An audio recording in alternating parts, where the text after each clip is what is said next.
Avengers, assemble.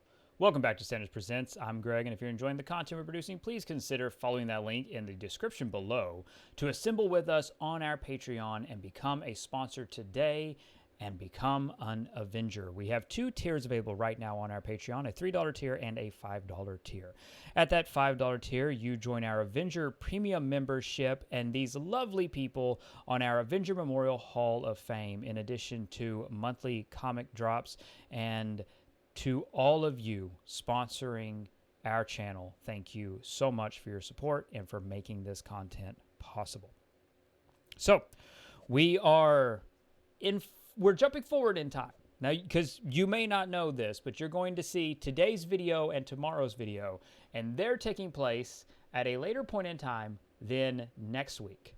So, we have a massive winter storm moving into Texas, and I am trying to prepare the channel and get everything ready so that there is a stream of content. When this happened last year, because of Texas politics and our shitty senator and our shitty governor and all the shitty people who run Texas, we were without power. Things were an absolute mess. It went on for a week. And I wanted to be prepared just in case anything happened. So the channel and everything is scheduled. I've moved videos around. So you're going to see these two videos, and then you're going to go back in time next week. Next week has been done, and everything's kind of been done for a little bit, but it's just everything kind of got pushed around. So for these two videos, to kind of wrap this up and to wrap up this week, I want to do some Q&As, and today's light Q&A is on Transformers Rise. There is a lot of excitement right now, again, potentially unwarranted. It's all just speculation. They're not even rumors, I want to make that clear. But there is a Fan First Friday for Transformers this Friday, tomorrow, and potentially the tagline for it is Rise Up.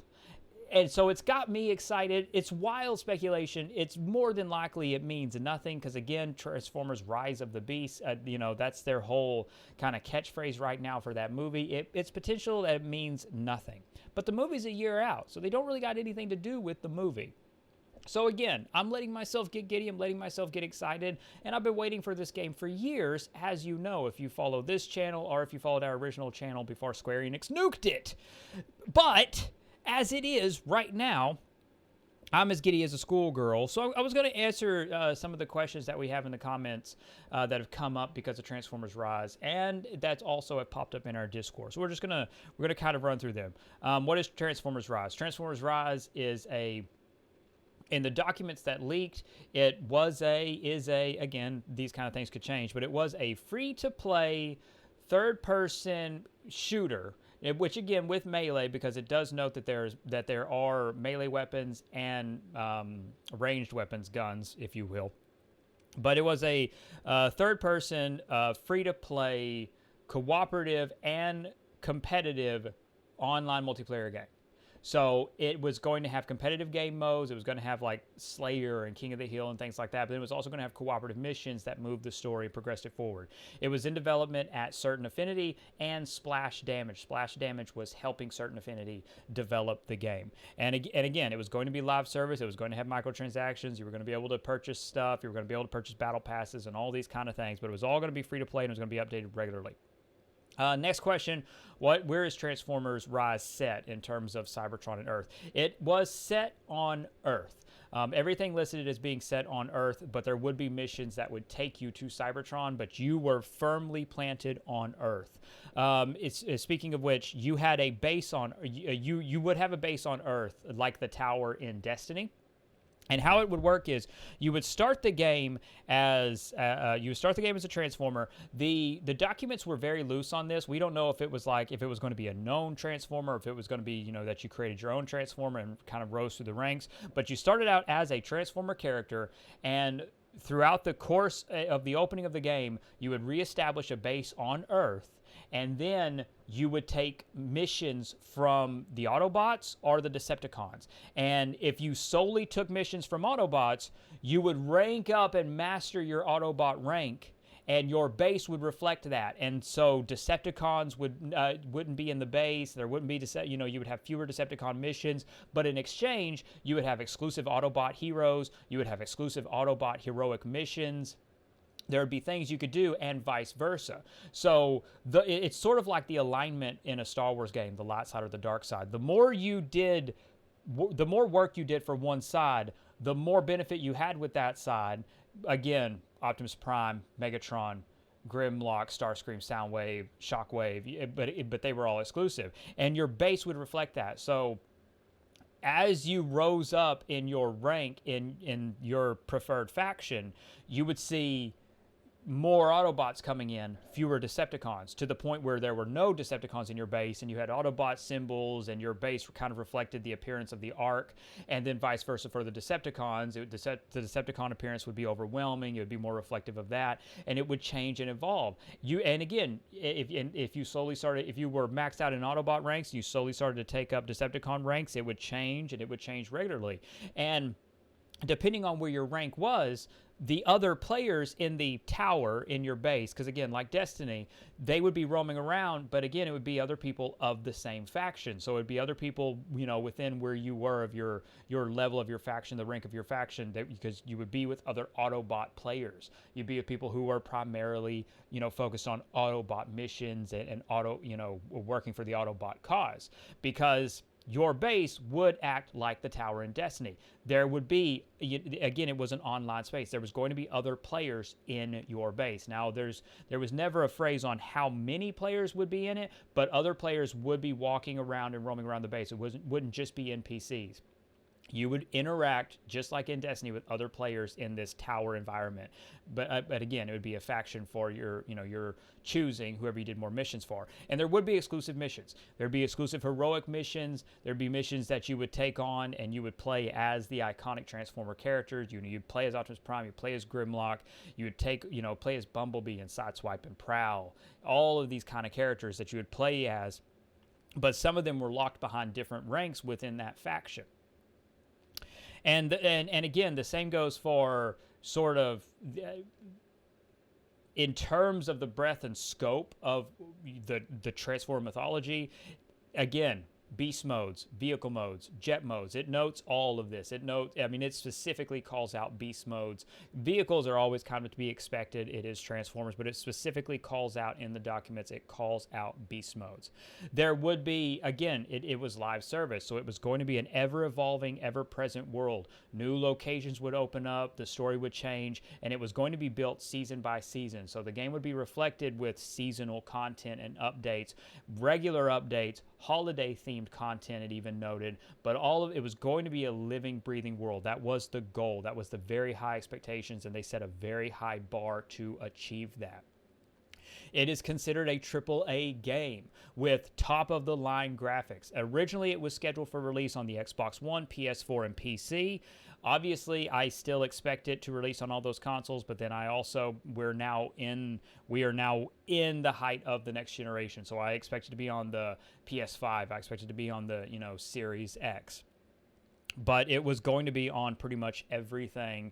And again, like I said, it was listed as free to play. The money was going to be, coming from microtransactions, coming from cosmetics. How would your character appear? Different skins for your characters that you could unlock, actual characters to unlock, battle passes, all of these different things. But the game itself was going to be free to play. In terms of cross-play for Transformers, the document doesn't definitively call that out, but this is just me. Free-to-play, most free-to-play games they're all cross-play. Sony's kind of, the companies usually force Sony to play ball in that scenario because it's free-to-play, and they're like, hey, we can just pull it. It doesn't have to be on a Sony console. But usually Sony plays ball with that. They kind of get their arm twisted, which, again, I'm all for. I think Sony's archaic in their approach to crossplay.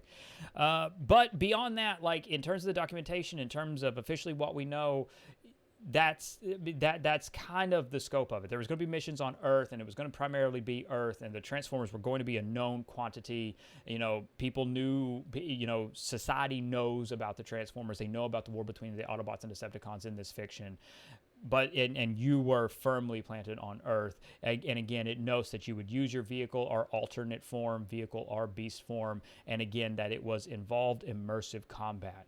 So everything that I read, everything from those leaked documents to this day still has me excited and giddy. It very much so seemed like Crystal Dynamics understood Transformers, you know, that they really did have their team investigate the property, and they worked really hard, and it truly was the work of professionals. The documentation that they put together for Leu and Tencent were impeccable, like really high quality, really high bar, and I'm sure Hasbro was proud of it as well. But it's been silent. We haven't heard anything from it. And so that's why, you know, the game hasn't been officially announced. We're still in this phase. We've known it as 3 different titles now. Transformers Online, not to be confused with the Chinese Transformers Online. That wasn't the same thing. Transformers Impact was the original title when the documents leaked. And now Transformers Rise. We heard about it being called Transformers Rise last year when a senior producer at Certain Affinity accidentally slipped. But again, that's since been deleted. I wonder why.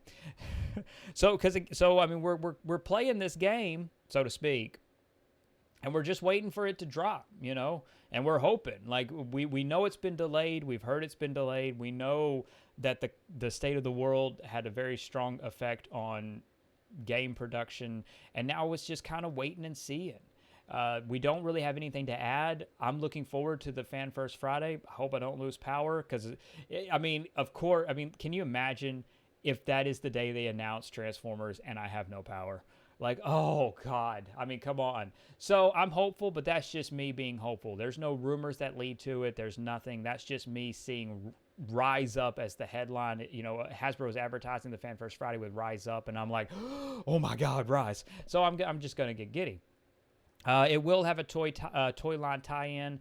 Originally, because again, we're going off very old documents. The original documents noted that the toy line would tie in, and that purchasing the tie-in toy line would unlock those characters in game. We'll see if that comes to pass. The current toy line listings for Transformers Rise is an Optimus Soundwave 2-pack and a Starscream Bumblebee 2-pack. And those are listed under Transformers Shine. And again, Rise and Shine, I've been assured 100% those 100% are the Transformers Rise tie-ins, that little subline, and it's codenamed Transformers Shine. The alt modes look great. The characters look great. Optimus Prime looks like Optimus Prime. Soundwave transforms into a van. Starscream looks like he's a new Voyager mold. It doesn't look like the exact same Starscream, but I've also been told that the Starscream mold and the Soundwave mold are going to be reused. And Bumblebee kind of looks like an off-road vehicle, but it's recognizable. You can recognize all these characters in terms of their robot mode, in terms of their color usage, and in terms of how Bumblebee's been presented in modern media. So that kind of catches us all up. If I missed anything or any kind of other questions and comments, leave them here, and I'll be happy to do it again. Thank you all so much for watching. To my Avengers, thank you so much for sponsoring our content and for making this channel possible. I really do appreciate it. If you are willing and able, please consider following that link in the description below. Become an Avenger today and sponsor Sanders Presents. And while you're down there, we have other links. Please consider joining our Discord. We have an amazing community on our Discord, and we have an invitation link in the description. And you can order my debut novel, 89 Instrument of Destruction, a brand new science fiction series. It is available at Amazon, so please consider checking that out. With that, please do, if you've enjoyed this video, hit that like button if you haven't. Subscribe to the channel if you're new, and share our content with your friends. It helps a great deal with YouTube's analytics and algorithms. Above all else, and most importantly, stay safe, take care of others, and have a marvelous day. Bye, everyone.